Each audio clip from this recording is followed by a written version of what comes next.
Mariam, anong pinaka-namimiss mo tungkol sa Lebanon? Namimiss ko ang pamilya ko, ang aming baryo. 5 taong gulang ako nang mapatapon kami. Ito ang natatandaan ko. Alam mo, ang mga tao, ang pamilya ko, ang aming baryo, ang araw-araw kong buhay nung 5 taong gulang ako. Isipin mong bukas na ang mga hangganan at may kapayapaan na.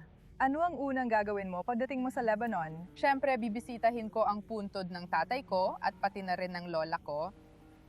At pagkatapos, syempre, magla-lunch o dinner ako kasama ang pamilya ko, maglalakad-lakad, tapos sasakay ng kotse at agad na magro-road trip sa iba't ibang lugar. Kung maaari kang magbigay ng mensahe sa mga tao sa Lebanon, anong sasabihin mo sa kanila?